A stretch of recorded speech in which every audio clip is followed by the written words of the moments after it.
யாரோடு விலகி இரு என்றால், யாரு உன்னை கான்வர்சேஷன்ஸ் ஃபோர்ஸ் பண்றாங்களோ அவங்களோட விலகி இரு. கான்வர்சேஷனை ஃபோர்ஸ் பண்ண, இப்போ சொல்லு, இப்போவே சொல்லு, இப்போ சொல்லு, வரியா இல்லையா, இப்போ சொல்லு, தரியா இல்லையா, இப்போ சொல்லு, சாப்பிட்றியா இல்லையா, இப்போ சொல்லு, சரியா தப்பா, இப்போ சொல்லு. டாக்ஸிக். Never reply instantly. இந்த வயதில் இந்த நிதானம் வந்துருச்சுன்னா, என் வயதில் நான் சாதித்த இதை விட, இவர்கள் வயதில் இவர்கள் சாதித்த இதை விட நீ பல மடங்கு அதிகம் சாதிப்பாய், பல மடங்கு அதிகம் சாதிப்பாய். ஏன் தெரியுமா? இந்த வயதில் தான் அந்த நிதானம் வர வேண்டும். நான் இப்படி சொல்றேன் ஒரு விஷயத்தை, பல இடங்கள்ல சொல்றது. இந்த முறை ஸ்ட்ரெஸ்னா என்ன, ப்ரெஷர்னா என்னன்னா, அடுத்தவங்க நமக்கு கொடுக்கறது ப்ரெஷர், நமக்குள்ளேயே வர்றதுக்கு பேர் ஸ்ட்ரெஸ். அன்னைக்கு பயங்கர எனக்குள்ளேயே என்னடா அது, நம்ம உடம்பு நம்ம பேச்சை கேட்க மாட்டேங்குது, படுத்தா தூங்க மாட்டேங்குது, வாட் இஸ் திஸ்? புக்கு எடுத்து படித்தா புக்கு டாப்பிக்கே எரிச்சலாக இருக்குது. இப்படி சுற்றி கொஞ்சம் நேரம் நடந்தேன். என் பெட்டுக்கு பக்கத்தில் ஒரு டேபிள் இருக்குது குழந்தைகளை. அந்த டேபிளில் யாரோ ஸ்வீட் பாக்ஸ் கொண்டாந்து வச்சுருந்துருக்காங்க.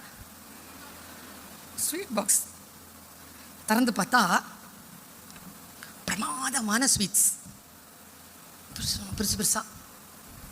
நான் ஸ்வீட்ஸ் யூஸ்வலாக சாப்பிட மாட்டேன், எனக்கு சுகர்லாம் கிடையாது, அதனால தான் கிடையாது சாப்பிட்றதில்ல. அம்மா அப்பாவுக்கும் சுகர் கிடையாது, ஸ்ட்ரெஸ் எடுத்துக்கிறதில்ல.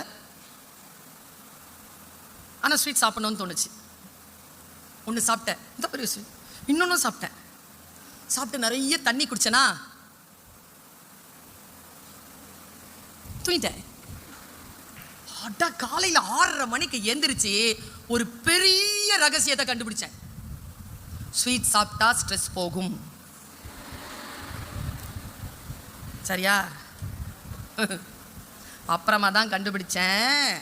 28 வருஷ வாழ்க்கையில், பொது வாழ்க்கையில் நான் கண்டுபிடிச்ச ரகசியம் எனக்கு 6:40க்கு உதயமாச்சு, பின்னால் ஒரு ஒளிவட்டத்தோட. ஸ்வீட் சாப்பிட்டா ஸ்ட்ரெஸ் போகும். அட பாவிகளா, அதுக்காகத்தானா நம்ம ஏதாவது ஜெயிச்சிட்டுனா பக்கத்தில் இருக்கிறவங்க ஸ்வீட்டு கொடு ஸ்வீட்டு கொடு ஸ்வீட்டு கொடுன்னு அதுக்காக தான் கேட்குறீங்களா?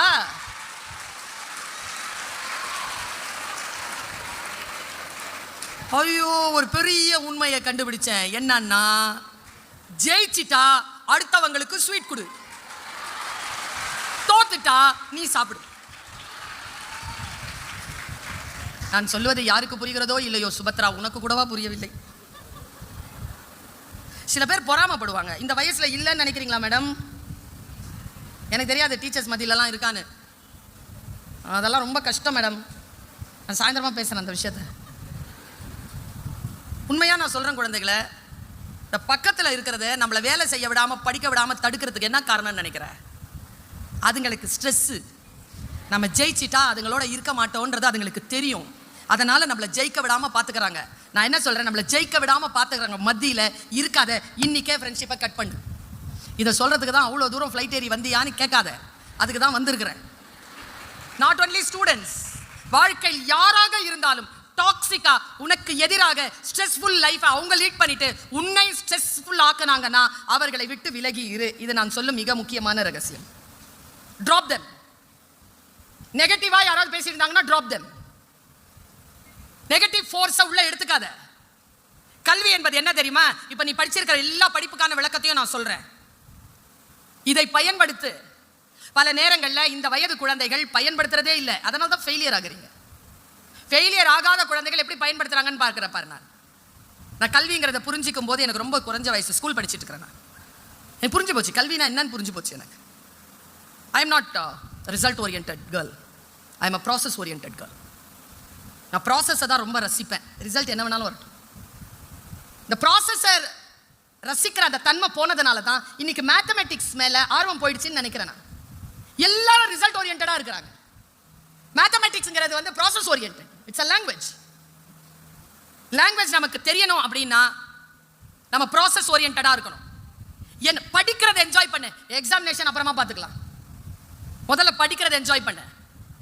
படிக்கிறத என்ஜாய் பண்ணா உனக்கு தேவையான ரிசல்ட் வந்து சேரும்.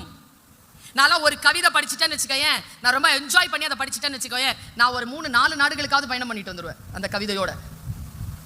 இன்றைய காலகட்டத்திற்கான விஷயங்களை நியூஸ் பேப்பர் படிக்காம வேற எப்படி நீ தெரிஞ்சுக்குவ? இல்ல மேடம், நான் வந்து இதுல தெரிஞ்சுக்கிறேன் மேடம். நான் இன்னொரு டிப்ஸ் கொடுக்குறேன். இதில் பார்த்தேன்னு வச்சுக்கோங்க, 5 நிமிஷத்தில் வேற ஏதாவது பார்க்க தோணும்.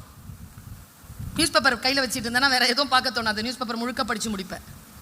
ஒரு ரொம்ப நல்ல டிப்ஸ் கொடுக்குறேன். இப்படி பார்க்குறவங்களை விட இப்படி படிக்கிறவங்க முன்னேறிடுறோம். புக்கு எடுத்து படிக்க தொடங்கு. புக்கு பிரித்தா தூக்கமாக வருது மேடம். அப்புறம் இது பார்த்தா தூக்கம் வர நேரத்தில் கூட விழிப்பாக இருக்கிறோம் மேடம். நான் ஒரே கேள்வி கேட்குறேன். காலையிலேருந்து சாயந்தரம் வரைக்கும் 250 ரீல் பார்க்குறல, ஒரு ரீல் சொல்ல என்ன பார்த்தேன்னு ஒன்றா ஞாபகம் இருக்கா? அப்போ எதுக்கு அதை பார்க்குற?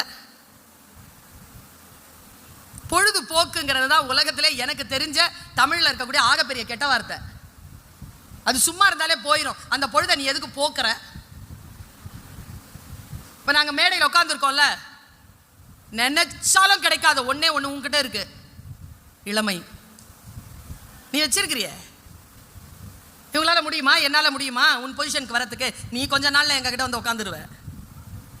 இந்த வயதை பயன்படுத்தி என் குழந்தைய.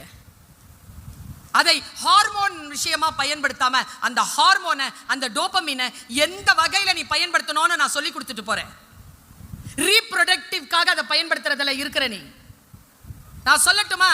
ஒரு நல்ல தேர்ந்த சிற்பி அந்த டோபமீனை தான் சிற்பமா பயன்படுத்துறான், சிற்பமாக்குறான்.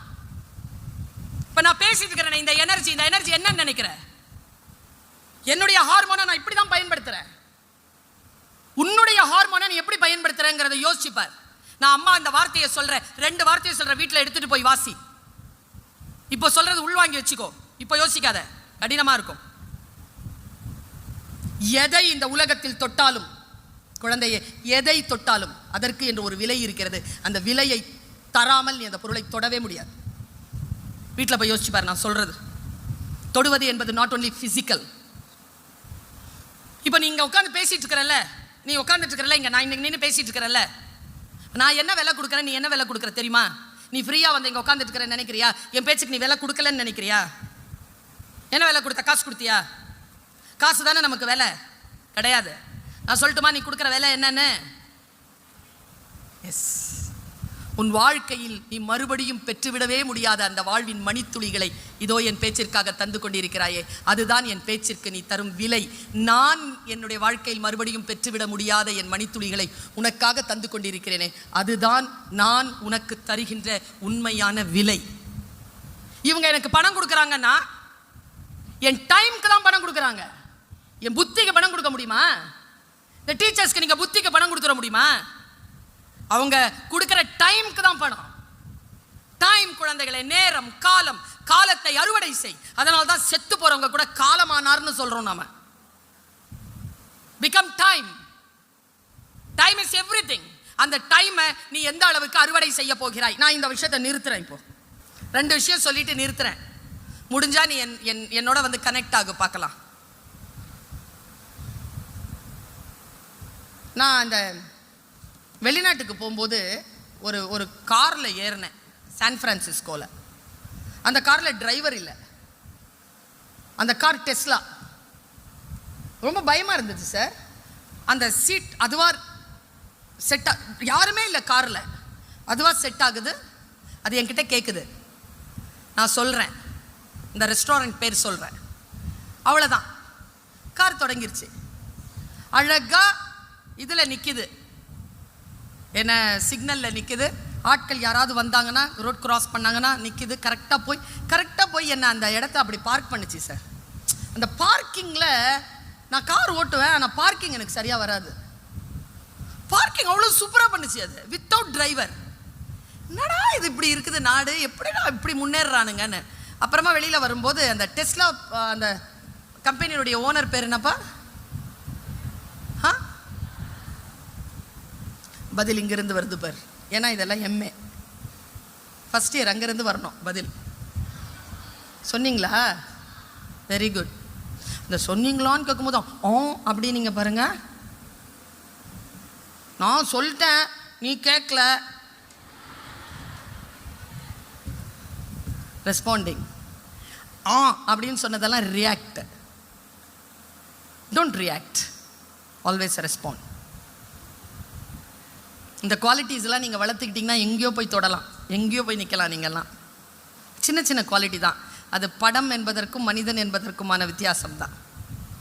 எலன் மாஸ்க், அந்த மனிதரை பற்றி விசாரித்தேன். யார் இவர்? அவருடைய வாழ்க்கையில் அவர் பல தோல்விகளை சந்தித்திருக்கிறார். திடீர்னு டெஸ்லா வந்து அவரை தூக்கி நிறுத்தியிருக்கு. நேற்று செய்தித்தாள் காலையில் படிக்கிறேன், ட்ரம்பிற்கும் மோடிக்கும் இடையில் நடந்த, நம்முடைய மாண்புமிகு பிரதம மந்திரிக்கும் அமெரிக்க நாட்டின் அதிபர் ட்ரம்பிற்கும் நடந்த பேச்சுவார்த்தையில் எலன் மாஸ்க் பங்கேற்றார். நேற்று நியூஸ். 2 நாடுகளுக்கு இடையிலான பேச்சுவார்த்தைகளை 2 அதிபர்கள், ஒரு பிரதம மந்திரி, ஒரு அதிபர் பேசுகின்ற பொழுது போய் அந்த பேச்சில் பங்கேற்பாளராக எலன் மாஸ்க் வர்றார். என்ன குவாலிஃபிகேஷன் அவருக்கு? Who is he? நான் கொஞ்சம் விசாரித்தேன். அவர் தான் இந்த உலகத்திலேயே பணக்காரன். இப்போ எலன் மாஸ்க் தான் இந்த உலகத்திலேயே பணக்காரன். அவர் எவ்வளோ காசு வச்சிருக்காருன்னு பார்த்தா 56 லட்சம் கோடி வச்சிருக்காராம் சார். 56 லட்சம் கோடி. முதல்ல கோடியே பெருசு, அதில் லட்சம் பெருசு. 56 லட்சம் கோடி வச்சிருக்கிறாராம் ஒரு ஆள். இந்த அளவுக்கு துட்டு வச்சிருக்கிறாரு இவரன்னு சொல்லிட்டு அவரை கூகுளில் பார்க்கணுன்ட்டு பார்த்தேன். ரொம்ப இளமையாக ஒரு ஆள் இருக்கார். டார்க் ப்ளூ கலரில் ஒரு கோட் போட்டுட்டு, red colour tie, white colour shirt போட்டுட்டு ஒரு பேட்டியில் உட்காந்துருக்கார். அந்த பேட்டியை நான் ஆன் பண்ணுறேன், கேட்குறேன். பாரு, தேடி இப்படி தான் போனோம்.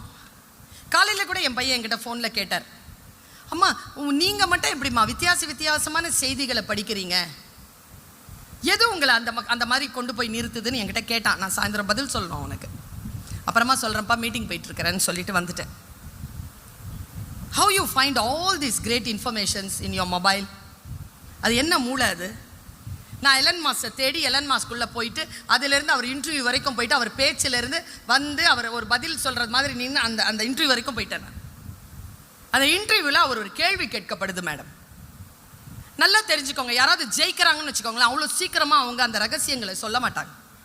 அது சொன்னாலும் நமக்கு புரியாது. என் ரகசியம் என்ன? நான் எப்படி ஒரு தேர்ந்த பேச்சாளராக அறியப்படுகிறேன்? ஒரு பையன் நேற்று என்கிட்ட கேட்குறாரு, நேற்று காலையில் கேட்குறாரு என்கிட்ட சென்னையில் ஒரு நிகழ்ச்சியில், மேடம் உங்களை மாதிரி பேசணும்னு எனக்கு ஆசை, உங்கள் அளவுக்கு வளரணும்னா நான் என்ன பண்ணுறதுன்னு கேட்டார். It's a long learning. சிம்பிளாக கொஸ்டினுக்கு எப்படி பதில் சொல்லிட முடியும் அது? பட் இந்த ஜெனரேஷன் சிம்பிள் பதிலை எதிர்பார்க்குது. பட் அந்த பதில் நான் சொன்னாலும் உனக்கு புரியணுமே, நான் கொடுக்கறது வைரம்னு புரியணுமே உனக்கு. வைரம்னு புரியலனா அது வெறும் கல்லா தான் நீ பயன்படுத்துவ. பாரு, எலன் மாஸ்க் கிட்ட ஒரு கேள்வி கேட்கப்படுது, நான் அந்த கேள்வி அப்படியே உங்க முன்னால வீசுறேன். சார், நீங்க தோத்து வளர்ந்தவங்க, ஒரு டார்கெட்டை ஃபிக்ஸ் பண்றீங்க சார். சூப்பர் கொஸ்டின் குழந்தைகளை. நீங்க இங்க நான் கொஞ்சம் நேரம் உட்காருவேன், நீங்க ஏதாவது கேள்வி கேட்கறதா கேளுங்க. ஆனா இந்த மாதிரி ஒரு கேள்வியை கேட்கவே முடியாதபடிக்கு சூப்பர் கொஸ்டின். ஒரு இலக்கு வைக்கிறீங்க சார், அந்த இலக்கை அடைவதற்கு உங்களை நீங்களே எப்படி மோட்டிவேட் பண்ணிக்கிறீங்க? புரியுதா உங்களுக்கு? கொஸ்டின் புரிஞ்சுதா? நான் இந்த சப்ஜெக்டில் இந்த முறை 75 வாங்கணும் என்னோட டார்கெட்.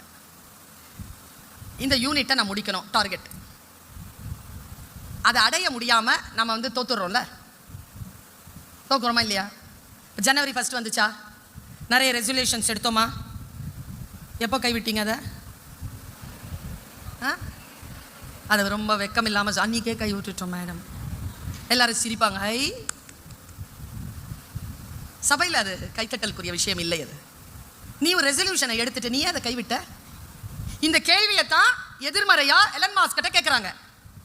நான் முதல்லயே சொல்லிட்டேன், Elon Musk is a winning person.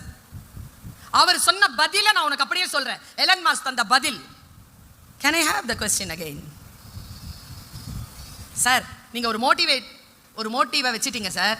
அந்த மோட்டிவை அடையிறதுக்கு உங்களை நீங்களே எப்படி சார் உற்சாகப்படுத்துறீங்க? ஓகே, உங்கள் கேள்வி எனக்கு புரியவில்லை. ஆனால் இப்படி பதில் சொல்றாருங்க, உன் கேள்வி எனக்கு புரியவில்லை. அவர் சொன்னார், இல்லை சார் புரிஞ்சிருச்சு, நீங்கள் பதில் சொல்ல விரும்பலை. பரவாயில்ல சார். அவன் சொன்னார் பதில், நீ தானே மோட்டிவை ஃபிக்ஸ் பண்ண. ஆமாம், அந்த மோட்டிவ் தானே மோட்டிவேஷன். அதுக்கு அடையிறதுக்கு எதுக்கு மோட்டிவேஷன் கேட்டாருங்க.